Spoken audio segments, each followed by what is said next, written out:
ito po, mamamalansya na tayo. Gagamitin na natin yung binili natin plancha.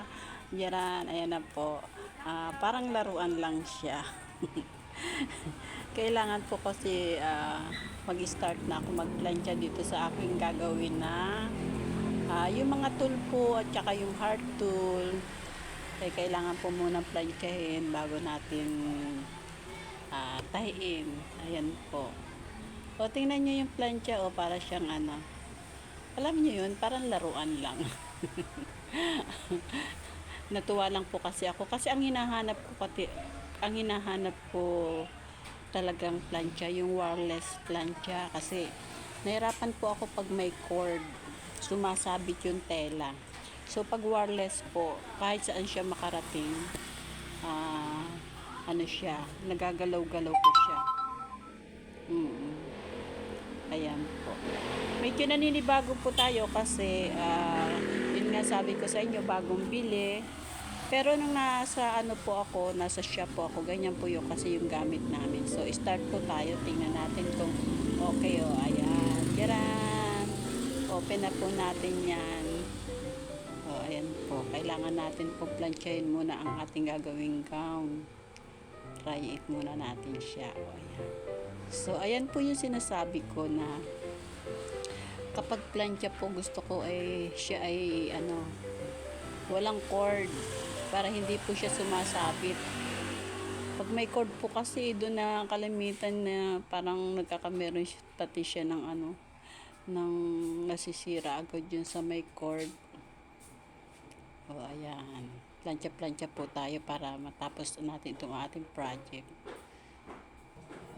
So, ito pinaplantya ko po ay isang hard tool. Yes po, hard tool po. Pero paplantyahin din natin yung soft tool po. Yung po soft tool pinakamalambot po kasi yun pinong-pino. Ayan po. Sa dami na dumadaan ng motor at maingay na aso, at nagtatahatahol dito sa akin tabi, so hindi na po ako imu-music na lang po natin na kahit na ano lang itong ating ginagawa kasi bawal po kasi yung maingay. So muli po ako nagpapasalamat sa inyo, sa lahat-lahat po ng aking mga followers, viewers. Ayan po, ang ating pagpaplantya ay kailangan po nating anuhin, matanggal lang po yung ano, alam nyo yun, matanggal lang yung mga gusot-gusot. Opo, kasi po yun ay hindi na po natin mapaplantya yan pag yan ay natapos na. Kaya before pa natin tahiin, kailangan tanggalin natin yung mga pinagtiklupan at saka yung para meron po kasing yung parang mga guhit-guhit na pinagtupian po, yun po kailangan tanggalin. Ito naman pong isa, ito na po yung soft tool. Yes po, ito po yung soft tool na napakalambot. Yes po. Napakalambot po niyan. Kaya dahan-dahan din po ang pagplantya at baka tayo makasunog ng tela. Kagandahan lang po nitong aking hindi siya masyadong mainit. Although nilalagay lang po natin sa sa mga nylon. Ayan po.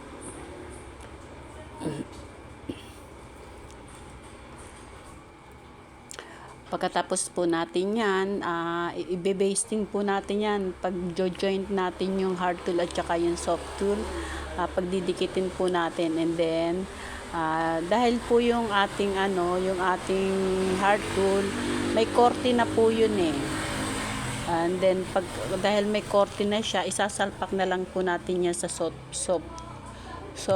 tool. And then, i-basting po natin. Bipasting po natin para kumapit siya. Then para hindi po tayo mahirapan sa paglalagay ng lace. Yes po.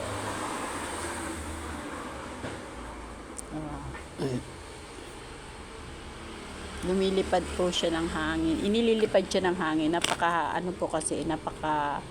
malambot lang po kasi siya